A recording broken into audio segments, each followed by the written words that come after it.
Doctor Shafiqur Rahman সাহেবের আগামীকাল বগুড়ায় শুভাগমন উপলক্ষে নির্বাচনী জনসভা অনুষ্ঠিত হবে ইনশাআল্লাহ।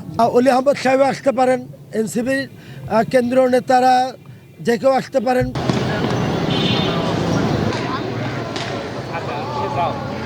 বাংলাদেশ জামায়াতে ইসলামীর সম্মানিত আমির, গণমানুষের নেতা ডাক্তার শফিকুর রহমান সাহেবের আগামীকাল বগুড়ায় শুভাগমন উপলক্ষে এই ঐতিহাসিক আলতাফুন্নেসা খেলার মাঠে বগুড়া শহর ও জেলা জামাতের উদ্যোগে এক নির্বাচনী জনসভা অনুষ্ঠিত হবে ইনশাআল্লাহ।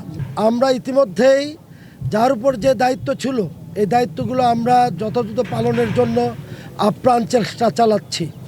বিশেষ করে মাঠ সাজানোর ব্যাপারে ডেকোরেশন বিভাগের দায়িত্বে আছেন অধ্যাপক আব্দুল সালাম ভাই। ইতিমধ্যে তিনি এখানে ডেকোরেশন বিভাগের কার্যক্রম সমাপ্তির দিকে নিয়ে গেছেন।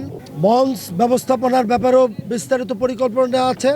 আমিরে জামাত ছাড়াও আমরা আশা করছি যে 10 দলীয় যে আমাদের ঐক্যবদ্ধ বাংলাদেশ যে জোট, এটার শীর্ষ নেতৃবৃন্দ 2-1 জন আসতে পারেন। অলি আহমদ সাহেব আসতে পারেন, এনসিপির কেন্দ্রীয় নেতারা যে কেউ আসতে পারেন, অন্য অন্য যে দলগুলো আছে কেন্দ্রীয় নেতৃবৃন্দ যে কেউ আসতে পারেন। আমরা এখনও এই নামগুলো আমাদেরকে জানানো হয়নি।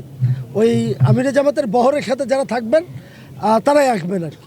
আমরা মনে করি যে আগামীকালের এই জনসভা একটি সফল জনসভা হবে, নির্বাচনী জনসভা হবে। যে নির্বাচনী জনসভাটি আগামী জাতীয় সংসদ নির্বাচনে বগুড়ার 7টি আসনে দাঁড়িপাল্লা প্রতীকের পক্ষে একটা জনমত তৈরি করবে ইনশাআল্লাহ।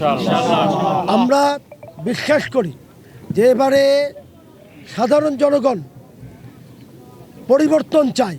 প্রচলিত যে দলগুলো দীর্ঘ 54 বছর দেশ পরিচালনা করেছে, এর বাইরে এসে সৎ যোগ্য নেতৃত্বের প্রতি সাধারণ জনগণ আস্থা রাখছে।